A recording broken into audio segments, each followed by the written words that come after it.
കേരളത്തിന്റെ റെയിൽവേ വികസനത്തെയും മലബാറിന്റെ പ്രതീക്ഷകളെയും വൻ പ്രതിസന്ധിയിലാക്കിക്കൊണ്ട് പാലക്കാട് റെയിൽവേ ഡിവിഷൻ വിഭജിക്കാൻ റെയിൽവേ ബോർഡ് ഉത്തരവിറക്കിയിരിക്കുന്നു. ഇതിനെതിരെ പാലക്കാട് DRM ഓഫീസിലേക്ക് വൻ പ്രതിഷേധ മാർച്ചുകളാണ് ഇരച്ചെത്തിയത്. എന്തുകൊണ്ടാണ് കേരളം മുഴുവൻ ഈ ഒരു തീരുമാനത്തിനെതിരെ ഇത്ര ശക്തമായി പ്രതിഷേധിക്കുന്നത്? മംഗലാപുരം മേഖലയെ വെട്ടിമാറ്റുമ്പോൾ കേരളത്തിന് നഷ്ടപ്പെടുന്നത് എന്തൊക്കെ? വിശദമായി പരിശോധിക്കാം. സതേൺ റെയിൽവേയുടെ കീഴിലുള്ള പാലക്കാട് ഡിവിഷനിലെ ഏറ്റവും പ്രധാനപ്പെട്ട ഭാഗമായ മംഗലാപുരം മേഖലയെ സൗത്ത് വെസ്റ്റേൺ റെയിൽവേയുടെ കീഴിലുള്ള മൈസൂർ ഡിവിഷനിലേക്ക് മാറ്റുകയാണ് റെയിൽവേ ബോർഡിന്റെ പുതിയ തീരുമാനം. വരുന്ന ഒക്ടോബർ 1 മുതൽ ഇത് പ്രാബല്യത്തിൽ വരും. സാങ്കേതികമായി ഇത് സാധാരണ ഒരു ഭരണപരമായ മാറ്റമായി തോന്നാമെങ്കിലും പാലക്കാട് ഡിവിഷന്റെ ആകെ വരുമാനത്തെയും നിലനിൽപ്പിനെയും തന്നെ ബാധിക്കുന്ന തീരുമാനമാണിത്. 2007-ൽ സേലം ഡിവിഷൻ രൂപീകരിച്ചപ്പോൾ പാലക്കാടിന് വലിയൊരു ഭാഗം നഷ്ടമായിരുന്നു. അതിനുശേഷമുള്ള ഏറ്റവും വലിയ തിരിച്ചടിയാണ് ഇപ്പോൾ വന്നിരിക്കുന്നത്. ഈ വിഭജനം വഴി കേരളത്തിനുണ്ടാകുന്ന പ്രധാന നഷ്ടങ്ങൾ പരിശോധിക്കാം.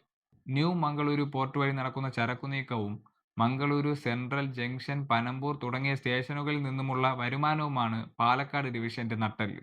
ഇത് നഷ്ടപ്പെടുന്നതോടെ പ്രതിവർഷം 1100 കോടിയോളം രൂപയുടെ വരുമാനക്കുറവാണ് പാലക്കാട് ഡിവിഷനുണ്ടാവുക. മറ്റൊന്ന്, മംഗലാപുരത്ത് നിന്ന് പുറപ്പെടുന്ന സർവീസുകളിൽ തീരുമാനമെടുക്കാനുള്ള അധികാരം ഇനി മൈസൂരു ഡിവിഷനായിരിക്കും. കണ്ണൂരിൽ അവസാനിക്കുന്ന ട്രെയിനുകൾ മംഗലാപുരത്തേക്ക് നീട്ടണമെന്നോ അല്ലെങ്കിൽ കാസർഗോഡ് വഴി പുതിയൊരു സർവീസ് വേണമെന്നോ ആവശ്യപ്പെട്ടാൽ ഇനി 2 സോണുകളുടെ അനുമതി ആവശ്യമായി വരും. വരുമാനം കുത്തനെ ഇടിയുന്നതോടെ പ്രവർത്തന ലാഭം ഇല്ല എന്ന കാരണം പറഞ്ഞ് പാലക്കാട് ഡിവിഷനെ തിരുവനന്തപുരത്തോ സേലത്തോ ലയിപ്പിക്കപ്പെടുമോ എന്ന ആശങ്കയും ഉയരുന്നുണ്ട്. കേരളത്തിന്റെ ഭരണ പ്രതിപക്ഷ ഭേദമന്യേ ശക്തമായ പ്രതിഷേധമാണ് ഇതിനെതിരെ ഉയരുന്നത്.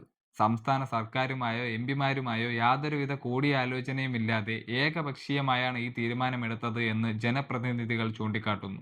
ഡിവൈഎഫ്ഐ, യൂത്ത് കോൺഗ്രസ് തുടങ്ങിയ സംഘടനകൾക്ക് പുറമെ മലബാറിൽ നിന്നുള്ള എംപിമാർ തിരുവോണനാളിൽ പാലക്കാട് ഡിവിഷൻ ഓഫീസിന് മുന്നിൽ പട്ടിണി സമരം ഇരിക്കാൻ തീരുമാനിച്ചിരിക്കുകയാണ്. കർണാടകയിലെ ജനപ്രതിനിധികളുടെ സമ്മർദ്ദമാണ് ഇതിന് പിന്നിലെന്നും കേരളത്തോടുള്ള അവഗണനയാണിതെന്നും അവർ ആരോപിക്കുന്നു. കേരളത്തിലെ ജനങ്ങളെയും റെയിൽവേ യാത്രക്കാരെയും ഒരുപോലെ ബാധിക്കുന്ന വിഷയമാണിത്.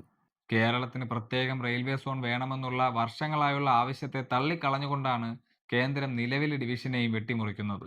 ഈ വിഷയത്തിൽ കേന്ദ്ര റെയിൽവേ മന്ത്രാലയത്തിന്റെ തീരുമാനം പുനഃപരിശോധിക്കണമെന്നാണ് കേരളം ഒന്നടങ്കം ആവശ്യപ്പെടുന്നത്.